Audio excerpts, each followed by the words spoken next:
তো আমরা কিন্তু পুরী সি বিচ থেকে সোজা যাচ্ছিলাম কিন্তু সেই শ্রী শ্রী জগন্নাথ ধাম, যেখানে রয়েছে ভগবান জগন্নাথের মন্দির এবং সেটা বিশ্ববিখ্যাত এবং 4 ধামের মধ্যে অন্যতম একটি ধাম। তো সেখানে আমরা যাত্রা পথে কিন্তু এই সুন্দর সুন্দর খাজা, যেটার জন্য পুরী এবং উড়িষ্যা খুব ফেমাস, এবং সেই খাজার দোকান, এবং আমরা পৌঁছে গিয়েছিলাম ইতিমধ্যে। যেরকম তোমরা সবাই দেখতে পাচ্ছ যে এটা হয়েছে সেই পুরী জগন্নাথ মন্দির প্রাঙ্গণ।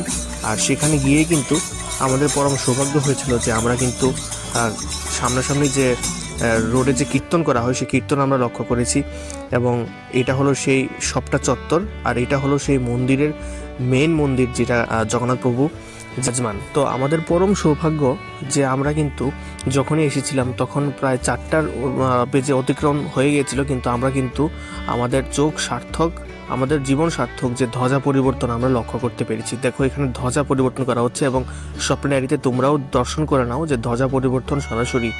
তো আমরা আসলে সত্যি খুব সৌভাগ্য, সেটা দেখার জন্য কিন্তু অনেক মানুষের ভিড় জমে, কিন্তু সবার দ্বারা এই জিনিসটা চাক্ষুষ করা সম্ভব হয়ে ওঠে না। তো আমরা সত্যি সৌভাগ্যবান যে আমরা আসা মাত্রই ধ্বজা পরিবর্তনটা দেখতে পেরেছি। এবং আরেকটা মন্দির দেখো সঙ্গের, এর পতাকাটা বাঁদিকে উঠছে, ঠিক আছে, আর মেইন মন্দিরের যে পতাকাটা সেটা উঠছে ডান দিকে। তো তার অলৌকিক একটা বিষয় তোমরা এখানে লক্ষ্য করে আছো। আর বলা হয়ে থাকে যে স্বয়ং ভগবান হনুমান কিন্তু সেটা করে দিয়েছিল ভগবাননাথের জন্য। তো সত্যি সেটা একটা অলৌকিক ব্যাপার রয়েছে, পুরাণে অনেক কাহিনী বর্ণিত রয়েছে সেই ব্যাপারে। তো এটা কিন্তু একটা বিশাল ব্যাপার। এবং আমরা কিন্তু মন্দিরে, যেহেতু ফোন এলাও না, আমরা মন্দিরে ঢুকেছিলাম এবং আনন্দবাজার থেকে কিন্তু মহাপ্রসাদ ভোগ গ্রহণ করেছিলাম, এবং এই খাজাগুলো কিন্তু আমরা ভোগের জন্য নিয়েছিলাম। তো যেহেতু মোবাইল এলাও না, আমরা অনেক কিছু তোমাদের দেখাতে পারিনি ভিতরের, কিন্তু যেটা চোখে দেখে এসেছি সেটা কি সত্যি একটা ভাবপূর্ণ বিষয় ছিল আমাদের সবার জন্য।